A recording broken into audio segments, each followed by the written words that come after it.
Bukan gertak sambal, Vladimir Putin siap ciptakan kiamat di Eropa. Таким образом, планомерно создавалась абсолютно неприемлемая для нас угроза, причем непосредственно у наших границ.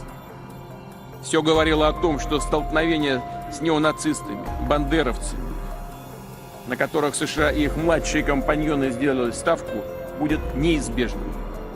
Повторю, мы видели, как разворачивается военная инфраструктура, как начали работать сотни зарубежных советников, шли регулярные поставки самого современного оружия из стран НАТО. Опасность росла с каждым днем. Россия дала упреждающий отпор агрессии. Это было вынужденное, своевременное и единственно правильное решение.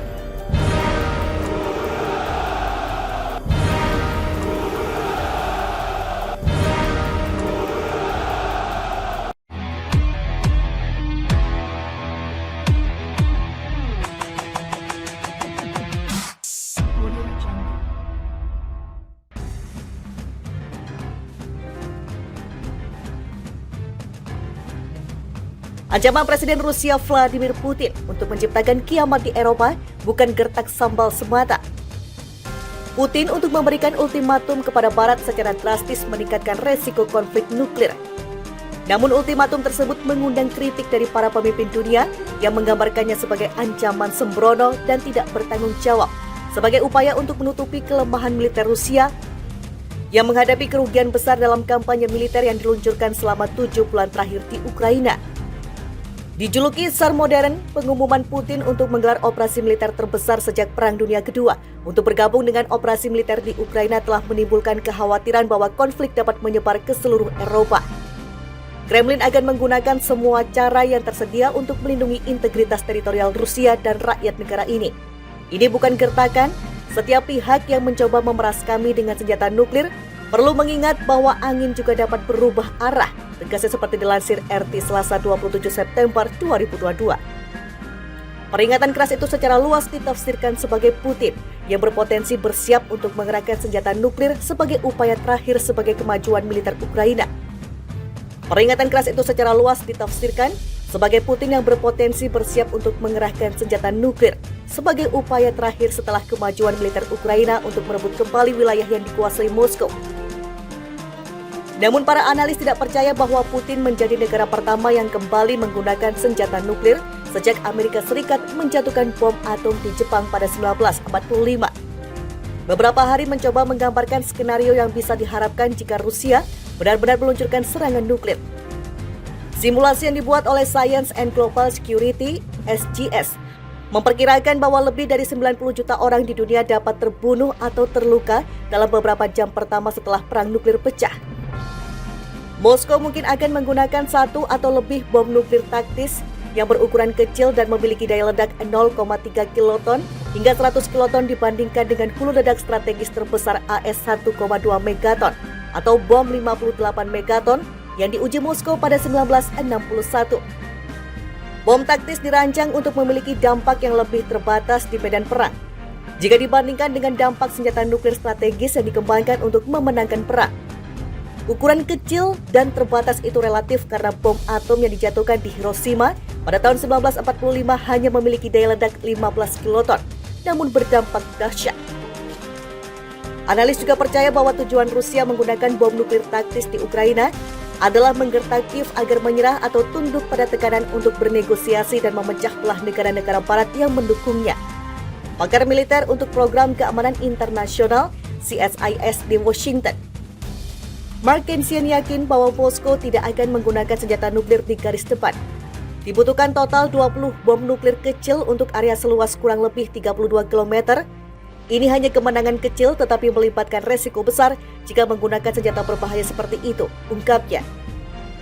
Sebagai langkah untuk menghindari korban massal, Kremlin mungkin meluncurkan bom nuklir di atas permukaan laut atau meledakkannya di ketinggian tinggi di wilayah udara Kiev untuk menghasilkan pulsa elektromagnetik yang akan menonaktifkan peralatan elektronik.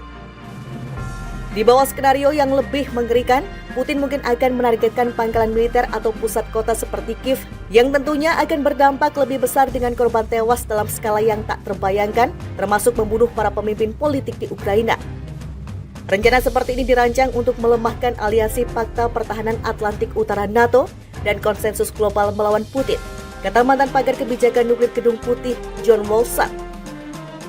Sampai saat ini Barat belum memberikan tanggapan yang jelas tentang bagaimana mereka akan menanggapi serangan nuklir taktis karena opsi yang tersedia diduga rumit. AS dan NATO menolak untuk dianggap lemah dengan ancaman tersebut, tetapi mereka ingin menghindari konflik yang lebih buruk di Ukraina sebisa mungkin, yang dikhawatirkan akan menjadi perang nuklir global yang lebih luas dan menghancurkan. Sekretaris Jenderal NATO John Stoltenberg bersikeras bahwa aliansi 30 negara anggota akan tetap tenang dan tidak terpancing. Namun para analis tidak percaya bahwa Putin menjadi negara pertama yang kembali menggunakan senjata nuklir sejak Amerika Serikat menjatuhkan bom atom di Jepang pada 1945. Beberapa hari mencoba menggambarkan skenario yang bisa diharapkan jika Rusia benar-benar meluncurkan serangan nuklir. Simulasi yang dibuat oleh Science and Global Security (SGS) memperkirakan bahwa lebih dari 90 juta orang di dunia dapat terbunuh atau terluka dalam beberapa jam pertama setelah perang nuklir pecah. Moskow mungkin akan menggunakan satu atau lebih bom nuklir taktis yang berukuran kecil dan memiliki daya ledak 0,3 kiloton hingga 100 kiloton dibandingkan dengan hulu ledak strategis terbesar AS 1,2 megaton atau bom 58 megaton yang diuji Moskow pada 1961. Bom taktis dirancang untuk memiliki dampak yang lebih terbatas di medan perang jika dibandingkan dengan dampak senjata nuklir strategis yang dikembangkan untuk memenangkan perang. Ukuran kecil dan terbatas itu relatif karena bom atom yang dijatuhkan di Hiroshima pada tahun 1945 hanya memiliki daya ledak 15 kiloton, namun berdampak dahsyat. Analis juga percaya bahwa tujuan Rusia menggunakan bom nuklir taktis di Ukraina adalah menggertak Kiev agar menyerah atau tunduk pada tekanan untuk bernegosiasi dan memecah belah negara-negara barat yang mendukungnya. Pakar militer untuk Program Keamanan Internasional (CSIS) di Washington, Mark Kensian yakin bahwa Moskow tidak akan menggunakan senjata nuklir di garis depan. Dibutuhkan total 20 bom nuklir kecil untuk area seluas kurang lebih 32 km. Ini hanya kemenangan kecil tetapi melibatkan resiko besar jika menggunakan senjata berbahaya seperti itu, ungkapnya.